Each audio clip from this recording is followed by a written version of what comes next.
A non-profit environmental justice service organization known as GroundWork, together with the South Durban Community Environmental Alliance, say they have previously called for the Engen refinery to be shut down. This follows the explosion that happened at the refinery this morning that left 6 people injured. Let's get the very latest now and bring in Bobby Peak via Zoom. Bobby Peak is the director at GroundWorks. Mr. Peak, thank you very much indeed for your time.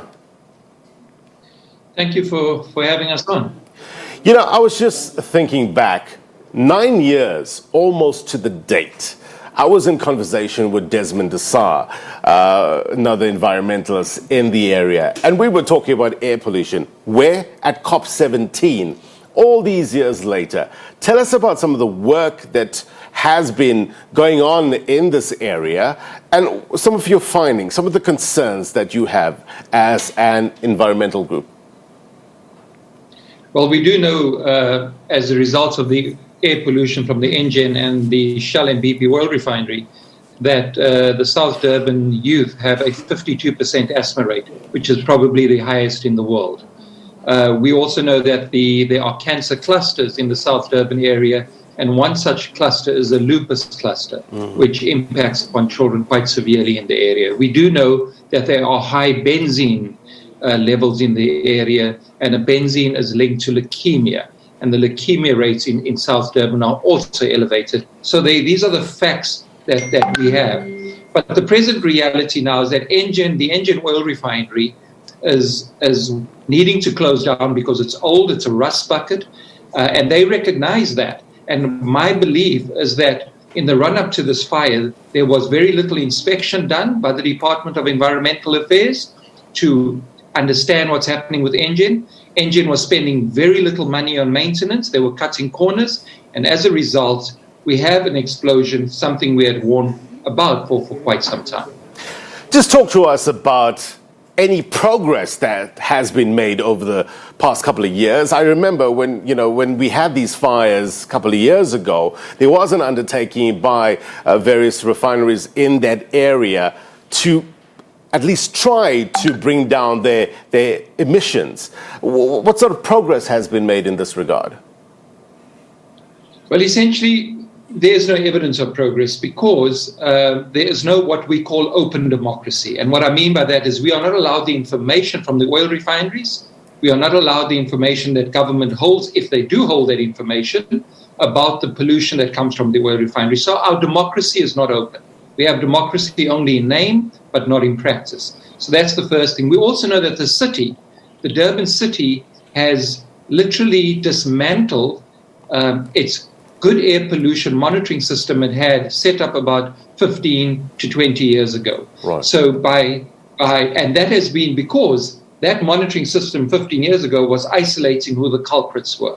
And so the reality now is that we have a dysfunctional air monitoring system. We have no evacuation plan.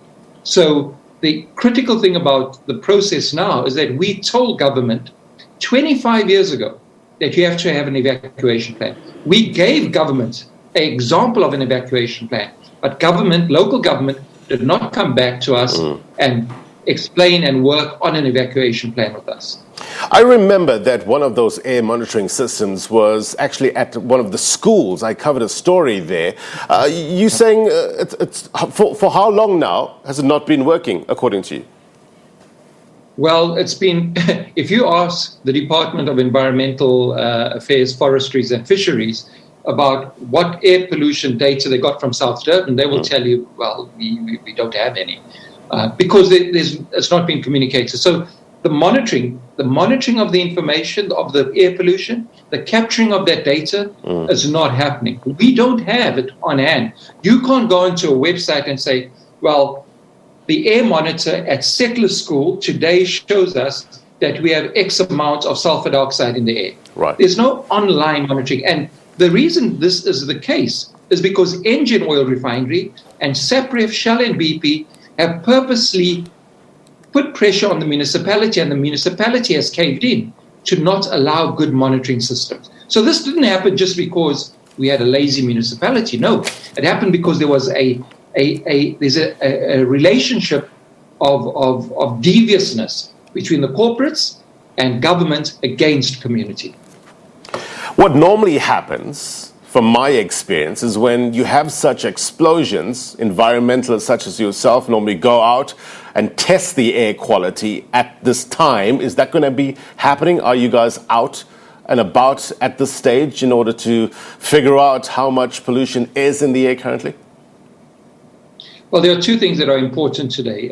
One is that the Petroleum Association of South Africa, who actually manages the oil refinery one way or the other, is in South Durban. So you need to speak to the Petroleum Association of South Africa and get their comments about this explosion, because we need to understand what they are doing.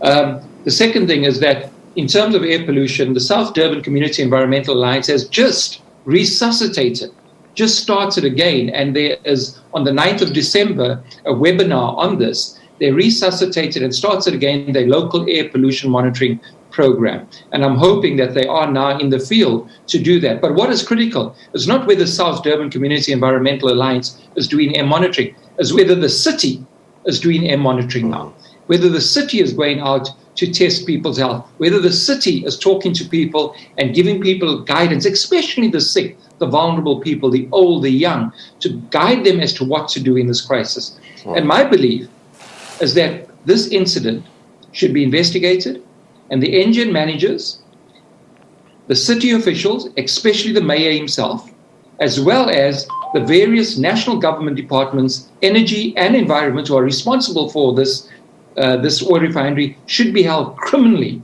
liable, because this refinery has been crumbling for a very long time. And we need to close it down and provide a just transition and dismantle the oil refinery in a clean way that allows jobs for South Durban.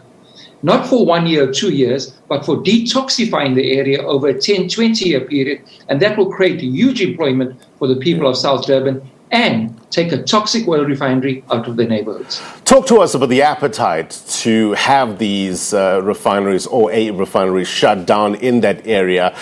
Talk to us about the environmental impact assessment. Was it done when these refineries sprung up, correct me if I'm wrong, in the 50s? What's the situation there?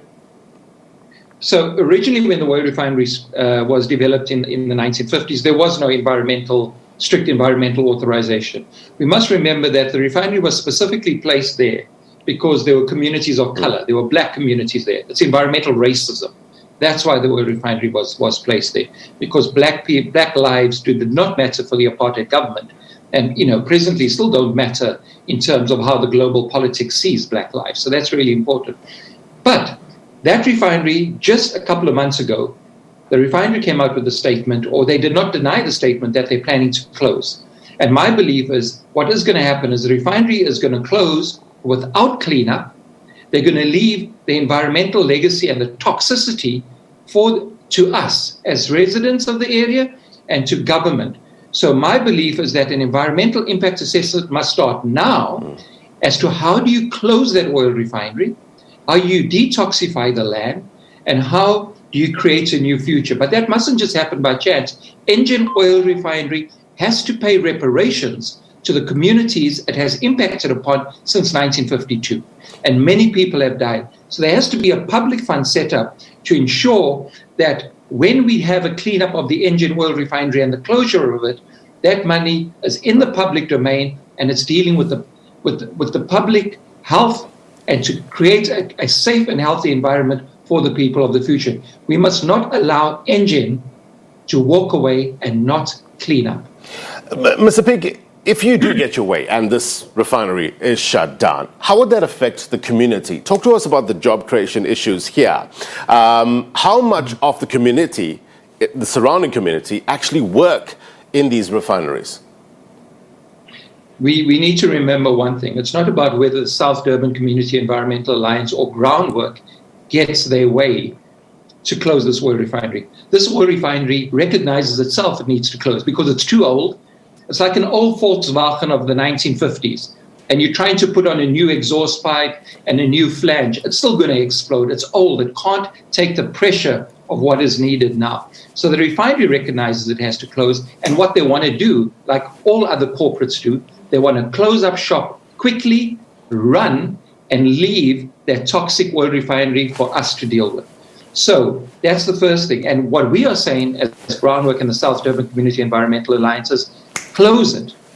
Close it in a just way, what we call a just transition. Because when you dismantle the oil refinery and you take all the toxic pipes away, when you clean up the land, when you rehabilitate the land and create something new, that will create jobs for, I believe, in excess of 10 years. We must know now that what Engen has as jobs is not meaningful. It's a couple of contract laborers here and there that work for 3 or 4 weeks of a year and then don't have labor for the next 9 months. Their staff shrunk from in the 90s to more than 1,000 people working on that oil refinery permanently, if not 2,000. I think the permanent staff complement now is probably around about 300, 400. So they are not a big employee. And what we want in South Durban is an employment opportunity that is meaningful in the long term for people, and that's not Engen.